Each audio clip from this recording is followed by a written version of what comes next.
Cashflow Diary Podcast, episode 207. Welcome to yet another exciting episode of the Cashflow Diary Podcast, the podcast that teaches you insider tips, tactics, and strategies for creating leverage streams of cash flow into your life. Learn from top-performing entrepreneurs, business owners, investors, and thought leaders from across the globe as they share their secrets to success. Like what you learn on this and other Cashflow Diary podcast episodes? Go to learninvestingnow.com and sign up to receive powerful tips and information that will help you succeed as an entrepreneur and investor.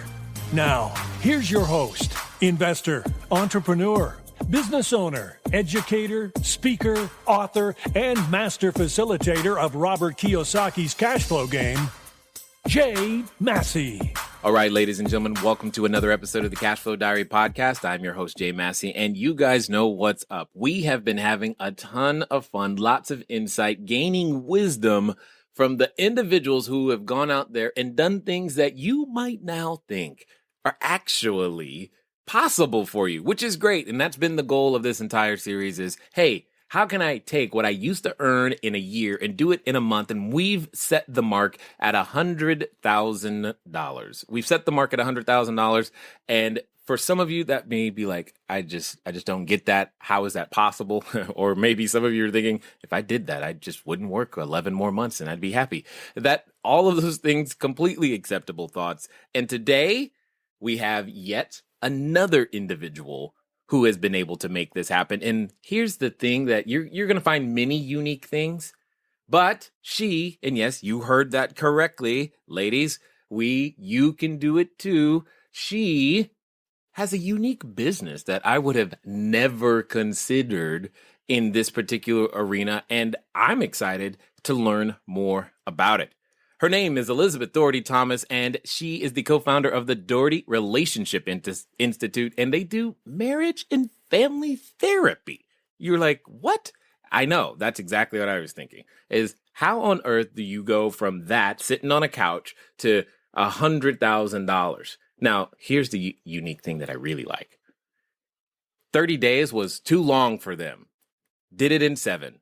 What? Yes. And we're going to find out how, we're going to find out why, and we're going to talk to her deeply to understand exactly how to make these types of things happen for yourself. And who knows, we might even get some relationship counseling along the way. So help me welcome Elizabeth Thomas. Elizabeth, how you doing? Hi, good. Thanks for that intro. It cracks me up. Well, hey, you did it. I'm just telling every people why you are so awesome. Now, Thank you. Before we get too far gone, into it, describe to us a little bit more about your business and how it works. I mean, all this stuff about, you've Elle Magazine, Wall Street Journal, USA Today, you've been everywhere. Tell us a little bit more about how that stuff happens. Yeah. So my father has been in the marriage field for a long time. And so he's an innovator and a creative one and knows how to pitch the media, which of course could be its own podcast. No doubt. But really what the media wants and what we're creating is something new and fresh. As you alluded to, how can you make a 6-figure launch in the relationship space?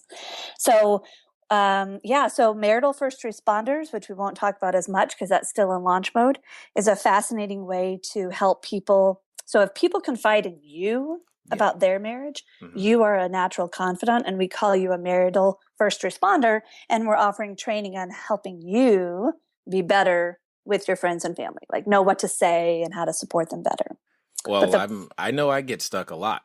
Exactly. I don't have a clue. I'm not licensed for this. Go help somebody or go find, So here's the interesting thing here's the thing that I find interesting. You have a business that is traditionally offline, but yet you found a way to bring it into a completely different realm. Yeah. So let me talk about the 6-figure launch and my business. Yeah. So it's called Discernment Counseling.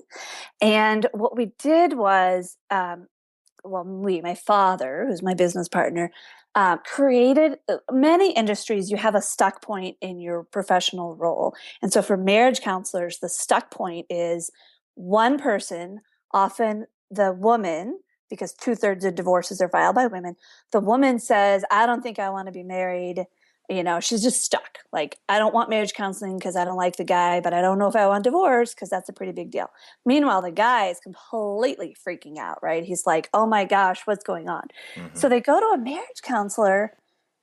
And what in the heck do you do as a marriage counselor? If you side with him, then she's going to be completely turned off, right? Like forcing her to want to be married to him. But if you side with her, then you're telling this guy, you just need to get over yourself, buddy. She doesn't like you. And it's a horrible place to be. So we have created sort of a new approach that honors both people and where they're at. And what I did was, this was a live workshop, live trainings. Many of the viewers probably know that's the sort of traditional model, offline, sit in a big room. Right. And in therapy land, you sit in a room for 1 to 4 days straight and you're absolutely exhausted. And you go home and you're like, what just happened? What just happened? Yes. And then like many crafts, you don't actually learn it until you try it, right? So you get drowned for 4 days and then you see your first client. And literally this happened to me. So I spent over $1,500 for this awesome therapy training. My very first client said, it's called emotionally focused therapy, right? So emotion. My very first couple the guy says, I don't believe in emotion. Thanks, Scott. That's awesome. I got you. They didn't say that. Hold on.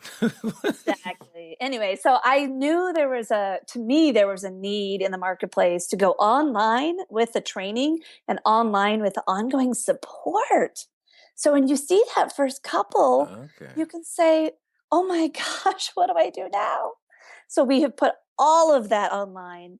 I have sort of started to reshape my field to say you can go online and the creator or the founder of that training can be available by email anytime you want.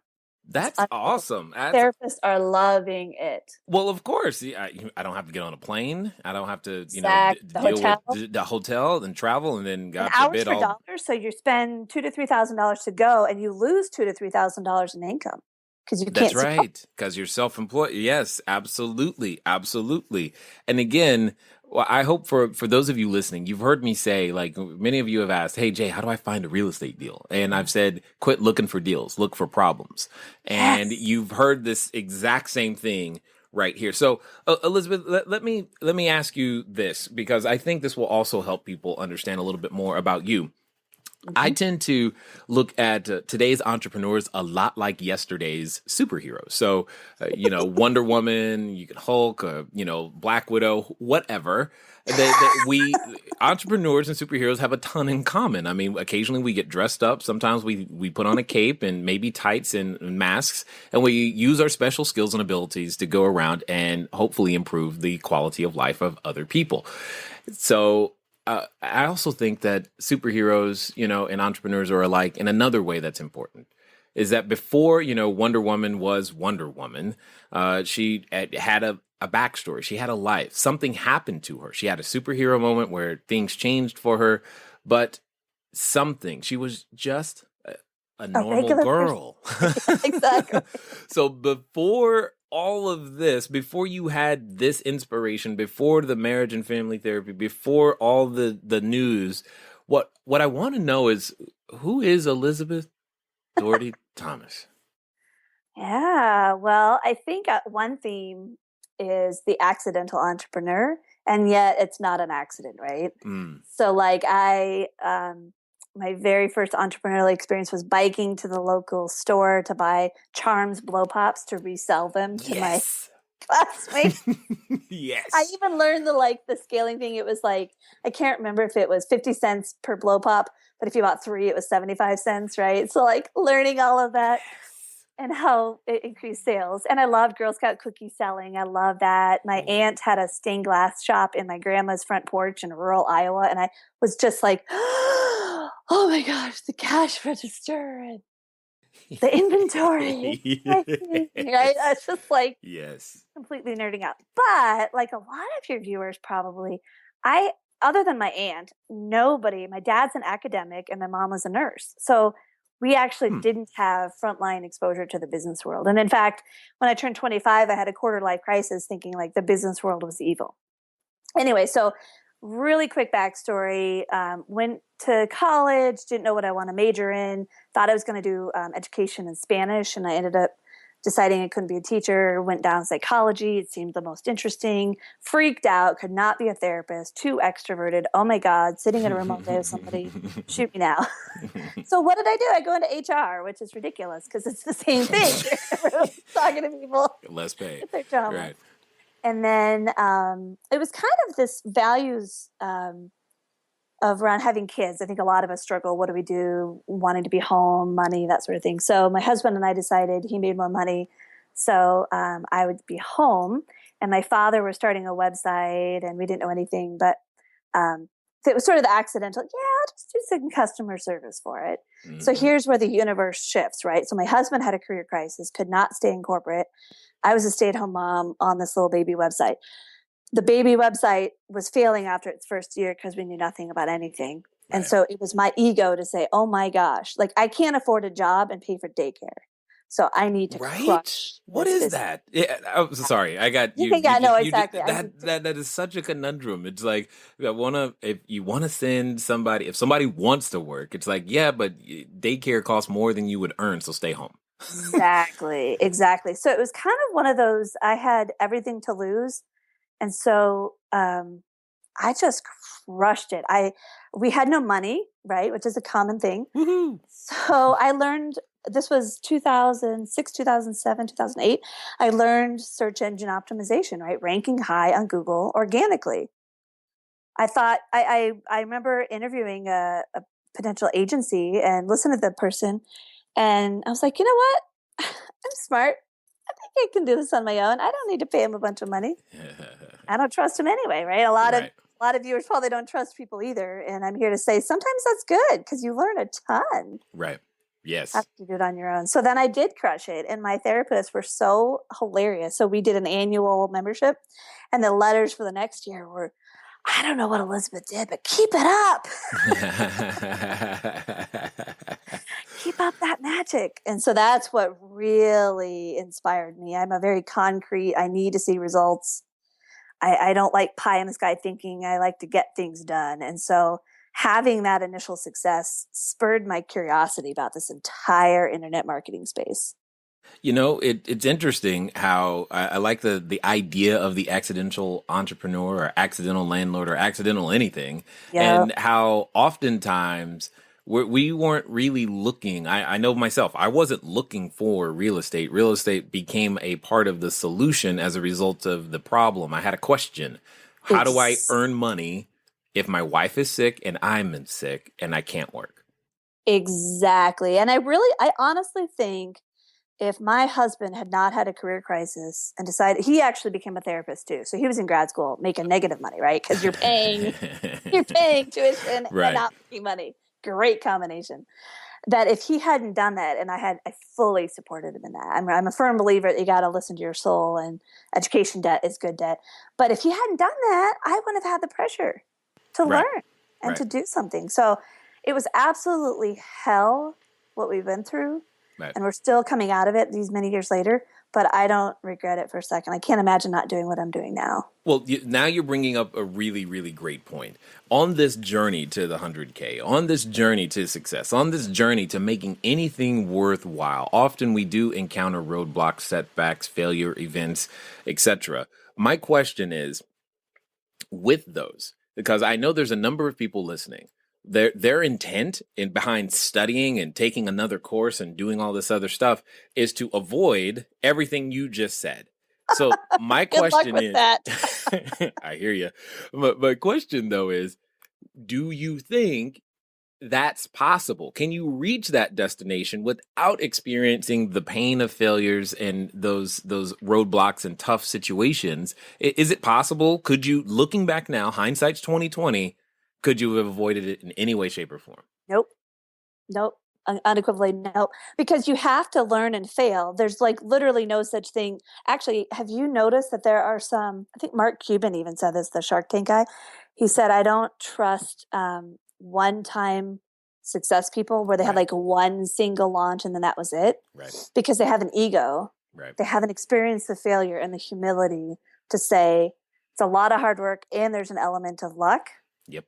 And so, yeah, I really, in fact, what I'm doing now is based on pretty much 10 years of failure. Exactly. I had to get over myself to actually realize I didn't know anything. And maybe those marketing people and those entrepreneurs actually knew what they were talking about. Well, and I'm not even kidding. Like, I thought I was above that. Yeah, of course. I mean, there's no reason to not think, because nothing like that has ever happened. Why would you quit after failing? I mean, duh, it's gonna work. Of course it's going to work. Well, which brings up something that I get a little heated about from time to time is I think, when I think about our educational system, I think one of the biggest disservices that exists is the fact that it teaches and trains us to try to get something right the first time without help, and that doesn't happen. It's absolutely ridiculous. Yeah. And so what I would guess then my question would be, when it comes to the concept of failing and making errors in judgment, what is your perspective now on how valuable or invaluable are they is it worthwhile to go do this experimentation process, or should I just wait until all the lights are green and everything's perfect before I start? Well, it's an interesting question. I think we actually go into it thinking green light, we're good to go. And then we fail. And I'm here to say that that's fine. Like, you go into it full hearted. And know that if you fail, it doesn't mean you don't have a good heart and you don't have a good idea. It just means you didn't learn what you needed to know, but you didn't know what you didn't know. Right. I never went into anything half-assing it, really, right? Like, I really did think, right, well, gosh, we got on the Today Show. Like, of course we're going to sell all of our products. Right. Get the servers and the bandwidth ready. Right? Totally. The website's going to crash. You don't understand. Exactly. And then you're like, hold on, what do you mean? Why didn't we sell anything? Exactly. And so, I look at people like that and I think, oh, sweetie, okay, when it doesn't work, don't give up. That's good. And I think that's important to hear, because oftentimes I know for myself, you can think, oh, if I could just get on Oprah and I know we were talking before, you were saying that's something. Sell his books. We didn't have a mansion because of Oprah. Exactly. I just want that to be said, because sometimes we can hang our hopes and put our faith and say, once this happens, it's all going to be easy and downhill from here. I could talk for 5 hours on that feeling we've had. Right. Clear proof of why this will be successful, right? Yeah, absolutely. It is undeniably only going to go up. That's the only direction that's possible. Can't you see? The numbers are right here. Exactly. And wouldn't you say that's a signal to those of us who've had success? We actually are more humble. It's interesting. I can feel new people, right? They have I landed this thing, and you look at them and they have no business model. They have no systems. Right. And you sort of cringe, but they're not able to hear it. No, not at that moment. Not at that moment. And neither was I. Exactly. Which is fine. But then I don't like it when people give up, because they don't hear these stories of we all failed and you're not a loser, and it's the part of the journey. It is a necessary, critical part of the journey. I've often told people to fail fast, fail forward, fail frequently. And the only reason you're listening to me instead of me listening to you is because I've just failed more. Exactly. There's nothing else about it. Yep. And then you get used to it, and you don't create such an ego around it. Though it sucks, right? I mean, it's never fun. No, I haven't found it to be fun either. Yes. No, but it's kind of like you learn that. So I remember for my 6-figure launch, it was absolutely stressful. I did everything myself. Like, looking back, I'm like, wow, it's only a year ago that I launched. But I remember at one point I had to stop because I was just in so much terror. I felt like I was if you flicked me, I would shatter like glass. And I remember asking myself, what's the worst case scenario? Right? There's no lion that's going to come eat me. You know what I mean? Like, we literally get in a headspace. Right. We think, like, we will be chained up and whipped and die. Yeah, I had to remember, like, nothing's going to happen. This will have been an enormously tragic learning opportunity. Enormously tragic learning opportunity. Indeed. But you bring up two very important things, because you said the new person doesn't have any systems. And you said during your launch where you did the $100,000, you said you did it by yourself. So yeah. I've got to now get your perspective on the necessity or quality of systems. Are they important? What systems do you employ, and does one need in order to make that happen? Wow. So because there's two systems, I would say there's the business model stuff, and then there's actual technology. I'm listening. Go. Okay. So you have to split them up. And so for me, my journey began with, I need to figure out an actual business model. Like I need to figure out a path, and I need to follow a path. And I had followed too many people half-heartedly, right? It's what's that, like the little fish that sucks the bottom of the tank? It's anyway, like catfish? A sucker fish. What is it? I said catfish. I don't know. No, they're like those cool little slimy things that suck the slime off your fish. Cool little slimy things. Those are not some the marketers use that expression, and it's great because they said there's a lot of people that are that fish. They only take the free stuff that marketers offer, right? So you're sort of skimming the surface. So my first step was buying legitimate, serious informational products, like $2,000. Yep, got to do it. Got to start and got to follow and trust. So I walked into faith with the person I chose. And that was absolutely essential, because I feel like success is the process of unlearning a lot of really bad instincts. Did you say bad instincts? Yes, bad instincts. And when I say bad instincts, I mean, you know how when you put somebody on a camera and they have that fake acting, they're like, yes. You know, like the cable TV commercial. Yes. Bad instincts. Yes. Most humans have bad instincts on the camera. So you could be talking to them live and they're animated and they're excited because they have this used car company, and then you stick a camera in front of them and they get really stiff. That's what I mean by bad instincts. They think the camera means they have to act right a certain way, and it's bad. So I feel like my journey has been unlearning really naive bad instincts. Bad instincts about money, bad instincts about if you email people, you're bugging them. Bad instincts about having a stiff corporate voice. This is good. So yes, keep going. I want to know more of these bad instincts, because I'm guessing someone out there is like, oh, that's bad. Yeah, exactly. A bad instinct that all marketers and all, folks like you're just in this for a quick buck yourself, and you don't actually know what you're talking about. But this is hard. Like what we do is hard. And it takes a lot of energy to train people. And so if somebody's going to go through the effort of training you, trust me, not just in it for the money.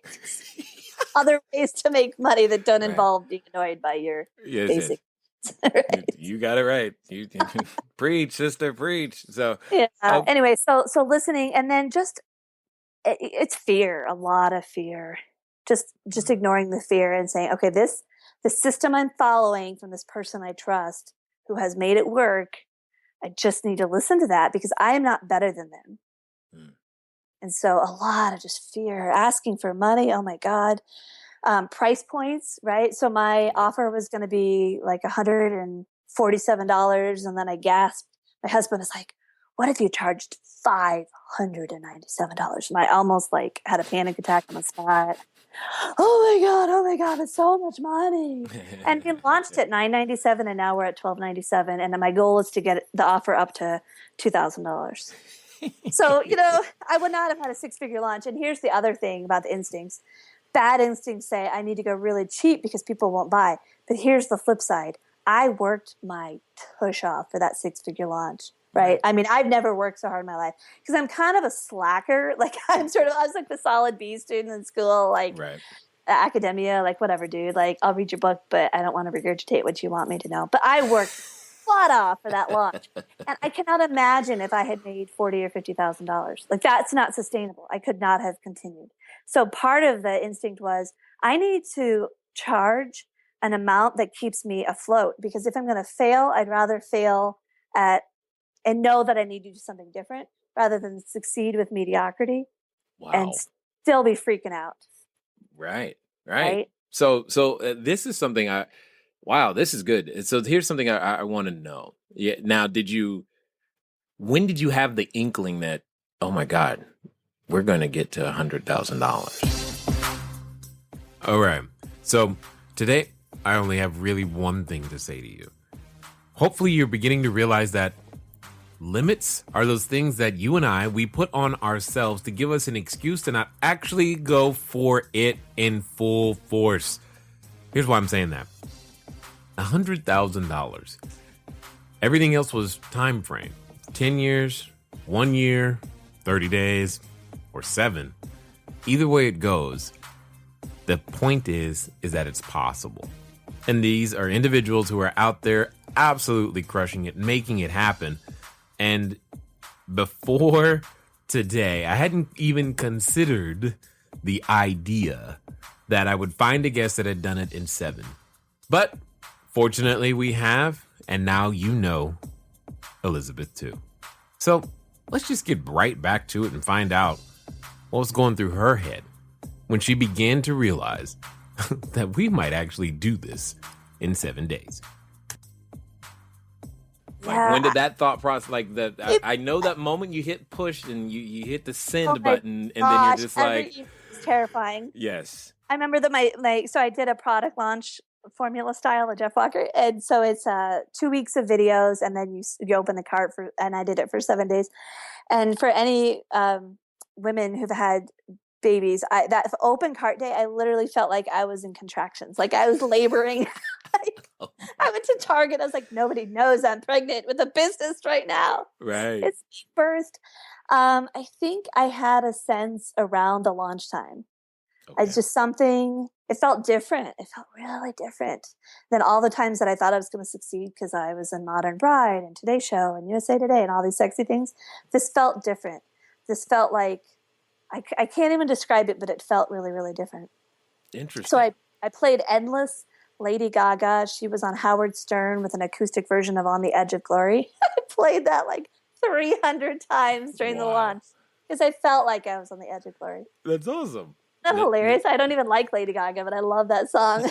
Hey, it doesn't matter. It got you through. It got me the energy and the inspiration, and like, I can do this, and I'm worthy.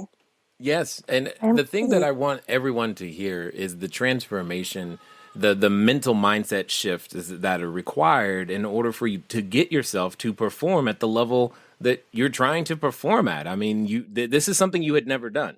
Nope. And you're having to become a new person in the moment. And these are the things that you did in order to make that happen. So now that, that has happened and that you know how to go and do this, what has been the results just from maybe a mindset piece or confidence or self-esteem? What has happened since then? Oh my gosh. I'm a different person. Even my husband's like, you are not the same person. I think that there's a literalism to this entrepreneur stuff. It's not just, I don't even know. There's a lot of things in life that are super important, but like even having a baby is as amazing as it is. Like, as long as nothing medically goes wrong, the baby's coming out. Yeah. Whereas this, my effort, my vision, it worked and people listened. And so I think it gave me enormous humility, ironically, as I'm all braggadocious, that it took other people telling me. That's what I mean by the concreteness. Other people will tell you if you're successful. Right. Not a coach that you hire, not a therapist who helps you with your self-esteem. The marketplace tells you if you offered what they want and they respond with their wallet. Holy crap. I know. Exactly. And that's the most amazing feeling ever. I think it's what is his name? Dr. Rabbi Lapin. I think he calls them certificates of appreciation. That's exactly what he calls it, is that when you got it right, the marketplace rewards you with certificates of appreciation, which is money. Hey, I appreciate what you've done, the energy that you've made here, and learning to build an asset. I think it's critical to our success in general. And now, because now that you have this knowledge, but you have the ability to go out there and build this asset that runs whenever, at the quote unquote push of a button. Yeah. I just did my 5th launch and I continue to convert it over 10%, which is pretty unheard of. That's awesome. And for a high-end offer on small lists. That's the other thing. I'm kind of defying a lot of the myths out there. So my 6-figure launch was on a list of 1,000 emails. Literally 1,000 emails. Like, open cart day one. Dang, It was girl. 1,001, and the one was me. You know what I mean? Infusionsoft gives you your own email. Wow. Literally 1,000. And then I have had tiny lists because I've been so overwhelmed with the success that I don't know how to do paid traffic. I finally did paid traffic on the 5th launch. Wow. And so I seriously, like that, I defy a lot of the stereotypes. So I want to give everybody so much hope that if people love you and you understand what a list is not your mom and your grandma and your neighbor. They can be on the list, and they're probably the first ones. But she's talking about people that you remind me. I don't know if you've seen this. There's this commercial with GoDaddy, where this lady has her store, and she's like, "I finally got my first customer who wasn't related to me," and she's celebrating in the store. And it is one of my favorite commercials because and all the rest of the commercial is just showing her celebrating, over and over and over again that she finally got someone to buy her stuff that wasn't related to her. So I just love it. I love the eShore commercial with the old lady who has the wall of photos, but it's literally taped photos. Oh, for friends? Yes, and then her friend's like, I love the expression, that's not how this works. That's not how any of this works. Totally. And yeah, I'm taking you off my wall. Oh, yes, I get it. Now, all right. So let me add, though, I think this is really, really important. One of the things that the launch gave me is the vital realization that you have got to continue to spend a ton of money to grow and learn. It's actually the start of a journey. It's not the end of a journey. And I now spend so much money, it's not even funny. Yeah. It's like, what? That's only $500. That's pennies. That's dirt cheap. Whereas my very first high-end thing was $500, and it was this long conversation with my husband, and it's total freak out, and oh my God. Yeah. Yeah. No, I can relate to that for sure. I remember there used to be these long conversations about, okay, I'm going to go buy this house, and here's what's going to happen, and here's what we're going to do. And now regularly I spend lots of money, tons of zeros, and we don't even talk about it. we don't even, why bother talking about it? Because it's like, whatever, just make sure the money comes back. I'm like, it's so funny. It's the journey. Yeah, I was not a pleasant mom or wife during my launch period. Now my husband doesn't even know when I'm launching. It's that relaxed. Right. And then that speaks to the transformation. It speaks to a lot of, hey, we're human beings, and you made a choice. You found the steps that were necessary to make it happen. So, and then you went out and did it. So let me ask this. Many people, I mean, we all know the book, 7 Habits of Successful People. And I'm sure there are certain things that you do that are not many of those, but yeah. Well, it may not be any of the ones from the book, but there could be some things that you do that contribute to your correct mindset, your correct action set, your correct, ways of thinking and being. I would love to know what any of those things are that you do habitually that you believe support you in your attainment of your goals and dreams. It's such an interesting question. I think we get drowned in our own, I deal with this with therapy clients. We are who we are, and it takes actually seeing ourselves through others' eyes. So your question is a good one, and it requires a certain level of insight of like, what do I do that others don't? And so I'm kind of therapizing the answer because I'm only starting to understand what I do differently that's given me the success. And so I want to come at this from like I don't overanalyze myself because I'm kind of afraid like I'll stop doing the things that are that are the mojo. But one of them is I think a lot of people have excuses. And I don't make excuses. So it's really important as a woman, and I'm a mom, and I had crazy medical complications from my pregnancies, and I didn't let any of that stop me. And so when I had my launch, it was in August, I didn't see my kids much at all that summer. And that's really important. Like you cannot, my dad says, you cannot save the world between 9 and 5. And so I think it's super important that if I want to do something, I need to make it happen. And now obviously I talked with my husband. I saw my kids, but it was very intentional. It was no guilt from my end. It was, hey kids, mommy's launching this thing that's really important. We're very values oriented, right? So mommy and daddy went back to school. We're trying to make the world a better place through helping marriages. And there's sacrifices. And one of them is you're not going to see me as much. And so I didn't let that be an excuse. And what I'm learning is a lot of women in particular make their kids an excuse. And that's Okay. not good because you can't succeed. Hmm. If you can't travel and you can't miss certain things, you can't. I mean, the part of success is being a yes person, Oh, yes to opportunity, yeah, right? but Elizabeth, I don't know. I don't understand all what I'm saying yes to. How can I say yes to something if I don't understand it? Yeah. Well, that's where you have to know your vision and your mission, and you have to take a lot of risks, I think. And you got to assume it's sort of like you got to get out there. You got to be on the playing field. And if you're not, Uh, then nobody cares. Nobody cares about you until you care about them. So I guess another thing that I've instinctively done that I'm now actually appreciating is a sign of success is I have a business coach right now who calls it open versus closed network. I'm a very open network. I constantly am talking to people, but never in that gross, what can you do for me way. I'm much more interested in people in general. And then years later, when I actually do stuff, I can go to these people and it's not gross because I have built an honest relationship with people. So got it. my network is very, very big. But I die a small death when I read about networking and that really like the BNI go exchange business cards. That just kills me. That just kills me. I'm gonna do my best not to get off on a tangent on that one because everyone has heard me, heard my thoughts on that more than enough. Just go watch any YouTube video. In fact, I made a YouTube video specifically about that because Anyway, moving on. The soapboxes.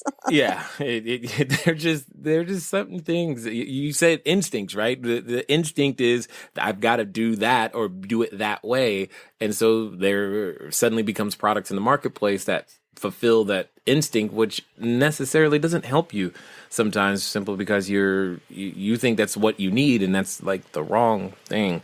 But details. I digress. The thing that I think that's interesting about everything that you've put together is you come from this industry that requires degrees and it requires education and continuing education and all Ego this and yes, status. exactly. How on earth do you, I mean, because the same thing tends to happen a lot around real estate people. I hear this all the time. Jay, I just want to do real estate. I don't want to do that sales and marketing stuff. Right. I would love to hear your thoughts on that because somehow sales and marketing is beneath me, but yet Oh my God, right? I exactly. So I gotta hear your thoughts on this because I mean, you've got letters after your name, and so does your clients, and I'm just like, okay, so how does that work? No, it is an issue. And actually in our launch, we had a few people say, oh, you guys are doing all this marketing stuff on us. And I'm like, well, whatever. You still have a choice to make if you want the training. No, but so the way I've come to it, and I actually did some consulting for therapists before I went back to grad school. Marketing, actually, the best line I heard recently was, you are always marketing whether you're trying to or not. So by not marketing, you're actually screaming to the world, I don't give a flying rat's ass about you, and go to somebody else because I'm so on my high horse that I'm not going to educate you in any way. And I'm going to prove to you that you shouldn't work with me because I don't care about you at all. So that I love that frame. But yeah, basically to me, marketing is sharing your passion and your gifts in a way that people can grab onto, because the more you share of what you know, the more likely people are. And that's actually a really important success theme. I'm sure you agree with 110% generosity. Mm-hmm. One of the bad instincts is we're not generous enough. Mm. Right. And Ryan Dice, I think he said, if your entire business is a single book, like that's not a business.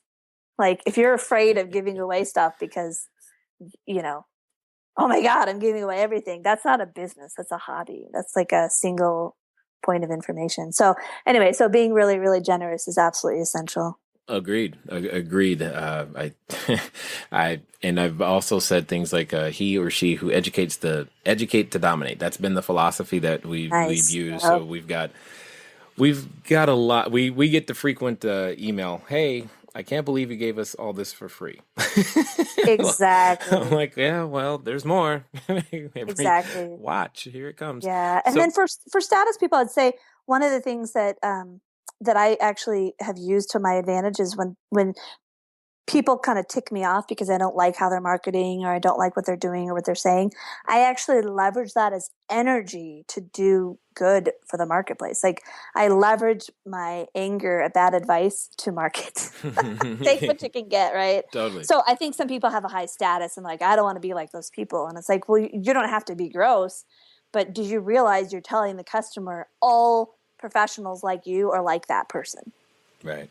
Unless you're different. So yeah. Yeah. You may not want to be like that person, but you could choose to be broke instead. And I'm fine with that if that's really... I mean, I think that every profession has gross marketers. I think that's true too. The people, they're the bottom feeders who grab the free information. They don't know what they're doing, but they're told, like, you got to be on YouTube.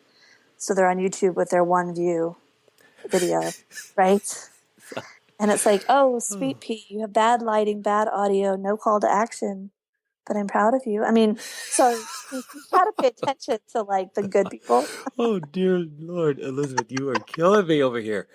Oh, guys, I know you may not be getting everything that she's saying, but it's hilarious right now to me, dude. She's like, because you've seen, and I know you have. In fact, we used to get that email from you guys when our audio was what it is today. Thank you, Chad, Jacob, Drew, and all the team. I mean, for helping us get this stuff straight, because you guys appreciate, something that's quality. In fact, it's becoming the minimal standard today. Yeah. And that's what she's saying is like, if you want to actually have your business grow, show that you care, and you got to show that you care before you ask for $1.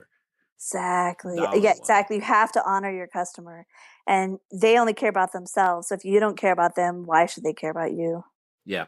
So you mentioned briefly about starting with very little resources. Yep. And you also mentioned about medical complications. Yeah. These things tend to become, as you said, excuses. I too have, I tell people this, especially before they ever decide to do a one-on-one coaching with me. I'm like, look, I am not Mr. Compassion. Just ask my wife. I'm no good at it. And I will not accept excuses. I think there's a gene somewhere that I totally got skipped on for that. So I don't know how to do it. You have a resilience gene, and I have a resilience gene. And in fact, there's actual science behind it. People are interested. New York Times Magazine, Google resilience and alleles, Allelle, I think. Anyway, I digress. But there's literally some genetics there. Well, that makes me feel better. That's for sure. So what I want to know is, okay, so you're not letting medical, I mean, those are real things. What are some of those things that you were dealing with from a medical standpoint and money, so that people can hear that, look, these are not valid. These are not valid reasons to say, oh, I can never be like Elizabeth. I can't do the $100,000 because I got this. Yeah. So, I won't bore people with necessarily the details of what I have because they're all rare and obscure. But to give you an example, I travel. It wipes me out for a good 2 weeks, but I still travel. I'm drenched in sweat because it's all that walking and the moving and the whatever. It's all a big trigger. So I'm drenched in sweat at the airport. I'm exhausted when I network and stand, like at conferences. It's absolutely exhausting. I'm lightheaded and sweaty. I'm dizzy. I feel like crap. I have food stuff, so I'm constantly fluctuating with high and low blood sugar, and it's always sort of something I have to manage. And it's hard when you travel, but I have figured it out. Doing video, another trigger. So I'm literally drenched in sweat. So I turn the air conditioning down to do video. I've pretty much not let anything. I went to Mayo Clinic, and the neurologist is like, yeah, you need to meditate and have a low stress life. Not going to happen. But the thing is, I enjoy what I do, and I literally would be worse off and more stressed out if I wasn't an entrepreneur. Exactly. So it's good stress. And so, yeah, and I had heart damage from my second pregnancy. So I kind of took my PTSD from that and put it into work, which I guess that's an entrepreneur, right? Right. Oh my God, I'm going to die. Let's go work. I know it'll make me feel better. Stress. Exactly. Yes. Exactly. I can't control my mortality, but I can control my rankings in SEO. Absolutely. my customer acquisition cost is in half. This is awesome. Yeah, totally. I get all of those things. The point is, in your mind, let me ask you this. Is there Yeah. such a thing as a valid excuse? Well, here I'd flip the question because I'm playing Okay. with this for my second phase of my launch. Like, I don't want to travel as much. It literally does exhaust me. There's no way around it. So the question you have to ask yourself is, for this phase of my business, if I don't do that activity, is it going to hurt me? And my answer was yes. I absolutely needed to do all that travel. I'm now at the point where I can stand on 2 feet and I can stand on a healthy bank account. And now I can ask myself, what is an excuse versus what is a better way to live my life? And so I actually have choices that I didn't have before. So I would say you have less choice when you're starting out than you do once you're successful. So now I can decide, am I doing live sort of high stress things, or am I going to try to record things in advance that give me less stress and control my time? So I kind of would say it's a both and. Perfect. But I would say if all the things you need to do to be successful, you're saying you can't do for your medical reasons, then don't be an entrepreneur. Just don't even waste anybody's time and energy, because we all have stuff. Right. We all have stuff. And it's actually, what you'll find is it's actually pretty rude to complain to other entrepreneurs, because I know that's harsh, but it's true. No, I love you right now. Keep going. Yeah, I'm kind of a straight shooter, if you can't tell. Picked it Because up on you can that. say, like, well, I have such and such. Actually, I met a woman at a conference with diabetes, and she's traveling the world alone on a sailboat. Like, talk about no excuses. Right. She die from lack of insulin, and it's no excuses. And so I think we have to be careful to not underappreciate that anybody that's been successful has pretty dramatic stories, and some of them are continuing, right? I mean, there's entrepreneurs who are like, yeah, I am crushing it, and I'm sorry you have diabetes, but my wife is actually dying of cancer, but I am still doing this business because I need to do it. You know what I mean? It gives you the humility to be like, who am I? Exactly. You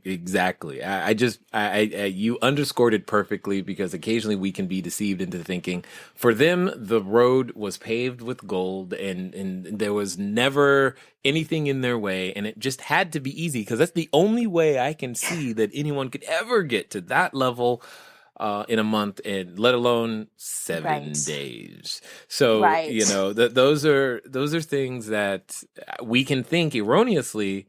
And that's why I asked the question, is to help people, help all of us understand exactly what is it really like out there. Yeah, it's hard and exhausting, and you don't sleep, and it's hard work no matter what. And somebody could have a medical complication, and somebody else has I know an entrepreneur whose house literally burned down, including most of the videos he had been creating for his business. I mean, just it's never ending. But if that's going to be the reason you stop, then I would say you probably were never meant to be the entrepreneur, because a real entrepreneur never stops. They pivot, right? Yes. You pivot. You're not stupid. You don't chase the same thing that's failing 500 times. Right? 499, but not 500. Yes. Yeah, but you don't. Yeah. So I do think it kind of, we won't get political, but I have a feeling that politics plays a role in this, of people with really bad money baggage who think that certain types of people are blissed out and have never had anything wrong. And I don't know, it's an interesting victim mindset. That's the whole thing that fascinates me, is victimology, but not criminal, but like personal. Like, I'm a victim because I am this gender, I'm this race, I am this age, I am this disability. It's very, very tantalizing. And as a therapist, it's something that I feel, as a therapist, it's my duty to help people out of that mindset. Well, and so that everyone is clear, I had to make sure I found some females who had done this too, so that you guys don't email me saying, hey, where are the ladies at? And I'm like, no, they're here.